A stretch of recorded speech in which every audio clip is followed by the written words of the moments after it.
that long a period of time, it's without question makes it harder to find work when you come back. When you're that far long away from a job, then you lose certain skills. You lose a lot of things when you're out of work, and there's a lot of research to show that to be the case. And so what I believe is, just like I did with welfare reform when we reformed welfare, we sent it back to the states, and we gave the states the flexibility to design these programs, just as I would do here with unemployment insurance. It should go back to the states. Let the states design it. If South Carolina, because of a unique situation, wants to have a longer unemployment period of time because of a unique situation here, fine. But to have a federal program that roughly and crudely tries to assess the problem of unemployment from state to state and area to area is the wrong approach. What we should do is have it just like welfare. Give it to the states, put a time limit. In the case of welfare, it was 40 weeks. Give flexibility to states to operate those programs. And even in unemployment, I mean, you can have, as we did on welfare, have some sort of either work requirement or job training required, and as a condition. We're not doing people any favors by keeping them on unemployment insurance for a long period of time. Speaker Gingrich, Senator Santorum just mentioned it. The surge in unemployment has created these so-called 99ers, people who collect benefits for the maximum 99 weeks offered now.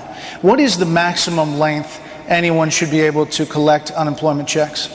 Well, Brett, I think there's a better way to think about this. All unemployment compensation should be tied to a job training requirement. If somebody can't find a job, and they show up and they say, I need help, the help we ought to give them is to get them connected to a business-run training program to acquire the skills to be employable. Now, the fact is, 99 weeks is an associate degree.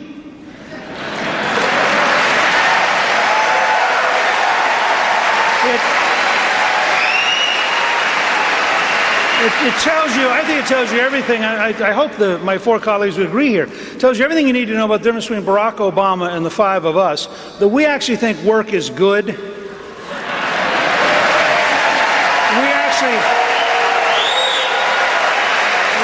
actually think saying to somebody, I'll help you if you're willing to help yourself is good. And we think unconditional efforts by the best food stamp president in American history to maximize dependency is terrible for the future of this country. Kelly Evans. Governor Romney, core European nations have just been downgraded, and several are only able to raise funds because of help from central banks. As president, you could immediately be faced with another financial crisis, perhaps this time sparked in Europe. This is not some imaginary event. How far would you be willing to go to keep the financial system functioning? Well, of course we want to keep our financial system functioning, but we've learned some lessons from the experience of the last several years. What you don't want to do is to give the president or anyone else a blank check or a slush fund to take care of their friends or take care of industries or companies they think they want to save. What we have to do... What we have to do is to recognize that bankruptcy can be a process, reorganization for banks as well as other institutions that allow them to get rid of their excess costs, to reestablish a sound foundation, and to emerge stronger. We're seeing that as a result of the bankruptcy in the auto industry. We could see that in our banking sector as well, if a bank or two get in trouble. And so the right course for us is not to think we have to go run over to Europe to try and save their banking system or to try and pump money into the banks here in this country. This is time for us to recognize that the system of laws we have and the free enterprise system works. And we don't need government stepping in with regulations and higher taxes and telling us what we can and cannot do as a society to try and keep America strong. The best way to get America's economy going is not to think about how much we can push government into the American economy, but instead how much we can get government out of the American economy. And our tax rates are too high on individuals as well as on our employers. Our regulations are too burdensome. Regulators see themselves as the opponents of free enterprise as opposed to those that encourage it. We have an energy policy that doesn't take advantage of our natural resources. That makes no sense. We need our oil, our coal, our gas, our nuclear. And finally, we need to open up new markets. This president has opened up no new markets for American goods around the world in his 3 years, even as European nations and China have opened up 44. We have to have a policy to open markets, put Americans to work. That's the answer, not bailouts. Jerry Saad has the next question. Congressman Paul, South Carolina has 7 major military bases and thousands of people employed in the defense industry. But you want to make major cuts in defense spending, several $100 billion in the coming years, that inevitably would cost South Carolina jobs. What do you say to people in this state who worry that your military plans would hurt the national security and cost South Carolina jobs? I would say your questions suggest you're very confused about my position. I want to cut money, overseas money. That's what I want to do. I want to cut military money. I don't want to cut defense money. I want to bring the troops home. I'd probably have more bases here at home. We were closing them down in the 1990s and building them overseas. That's how we got into trouble. So we would save a lot more money and have a stronger national defense, and that's what we should do. But to say that we would be weaker is absolutely wrong, because and another important thing you should consider is the fact that the military is behind me more than the others. I get twice as much money from the active military duties than all the other candidates put together. So they're saying that I'm on the right track. They're sick and tired of those wars. They're sick and tired of the nation building and the policing activity. But to say that we would have less money for defense, we actually have more money. And if I may, I'd like to go back to the international financial thing. Congressman, just to be clear, your plan calls for freezing defense spending at 2006 levels, which is well below where we are today. You still don't understand. What's he missing, Congressman? You don't understand there's a difference between military spending and defense spending. Just because you spend $1 billion on an embassy in Baghdad, bigger than the Vatican, you consider that defense spending. I consider that waste. So now, if you want to...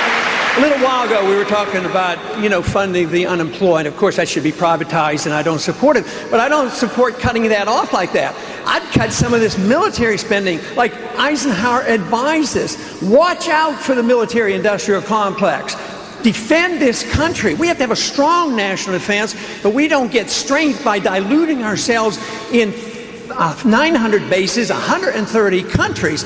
That is where the problem is. But you need to understand that there's a difference between just military spending and defense spending. Just to spend money. We understand this domestically. If you spend more money domestically, we know it's wrong, but we're supposed to spend more money, and that's conservative. I've never quite understood this. We're supposed to be conservative, spend less money. I'd like to ask a question about keeping money for all of the candidates down the line. What is the highest federal income tax any American should have to pay? We're looking for a number. 20% flat tax. Simple. Keep it simple. Senator Santorum. My plan has two rates, 10 and 28%, which is the highest rate under Ronald Reagan when he cut taxes. Governor Romney. I'd like to get it down to 25%, but right now it's at 35%, so people better pay what's legally required. But ultimately, let's get it down as low as we possibly can. If it's 20, if it's 25, but paying more than 25%, I think is taking too much out of our pockets. So the highest you had was 35. Well, that's what the law is right now. But 25 is where I'd like to see us go. Speaker Gingrich. I'd like to see it be a flat tax at 15%, and I'd like to see us reduce government to meet the revenue, not raise revenue to meet the government. Congressman Paul. Well, we should have the lowest tax that we've ever had, and up until 1913 it was 0%. What's so bad about that? Now, I would like to follow up on that, because I think the question on taxes is generally misleading, because anytime you spend money, it's a tax. You might tax, you might borrow, you might inflate. The vicious tax is attacking the American people, the retired people today, is the inflation tax. The devaluation of the currency, the standard of living is going down, and you need to address that. And that's why I want to make the inflation tax zero as well. So your answer is zero? Zero. Okay, about taxes, Kelly? Governor Romney, Speaker Gingrich, Senator Santorum, and now vocally tonight Senator Perry, Governor Perry, are calling for you to release your tax records. The Obama campaign is asking for the same thing. Governor, will you release your income tax records? You know, I looked at what has been done in campaigns in the past with Senator McCain and President George W. Bush and others. They've tended to release tax records in April or tax season. I hadn't planned on releasing tax records because the law requires us to release all of our assets, all the things we own. That I've already released. It's a pretty full disclosure. But you know, if that's been the tradition, and I'm not opposed to doing that, time will tell. But I anticipate that most likely I'm going to get asked to do that around the April time period, and I'll keep that open. Governor, you will plan then to release your income tax records around April? I think I've heard enough from folks saying, look, you know, let's see your tax records. I have nothing in them that suggests there's any problem, and I'm happy to do so. I sort of feel like we're showing a lot of exposure at this point, and if I become our nominee, and what's happened in history is people have released them in about April of the coming year, and that's probably what I do. Okay, next round of questions, Juan Williams.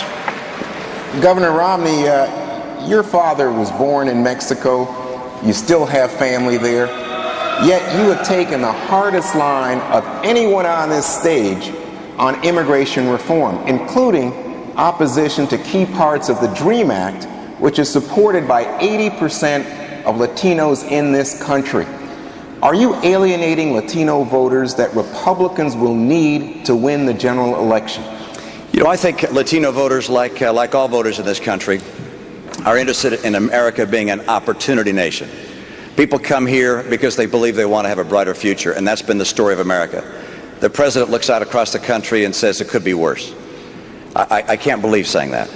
The American people recognize it's got to be better. In my view, as long as we communicate to the people of all backgrounds in this country that it can be better and that America is a land of opportunity, we'll get those votes. Now, with regards to immigration policy, I absolutely believe that those who come here illegally should not be given favoritism or a special route to becoming permanent residents or citizens that's not given to those people that have stayed in line legally. I just think we have to follow the law. I think that's the right course.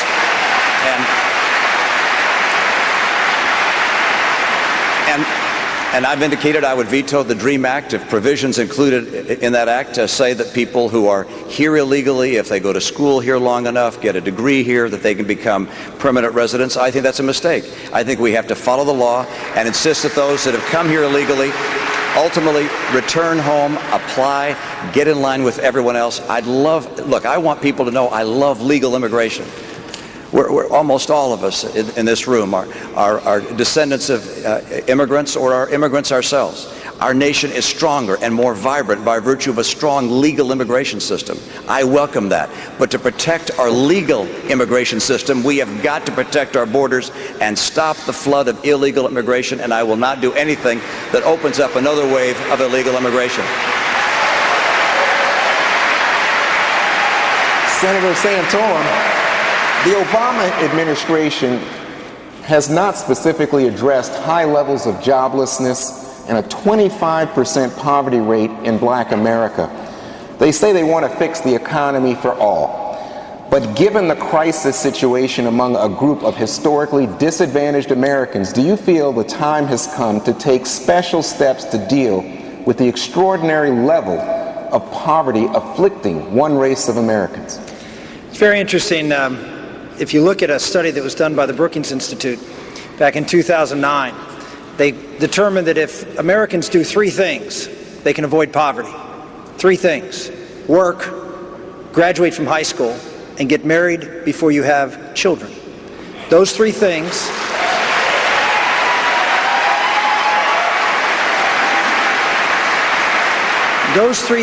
if you do, according to Brookings, results in only 2% of people who do all those things ending up in poverty, and 77% above the national average in income. It's a huge, huge opportunity for us. But what is the Obama administration doing? Elaine Bennett runs a program called Best Friends, the wife of Bill Bennett. And she told me through Bill that the Obama administration now has a policy.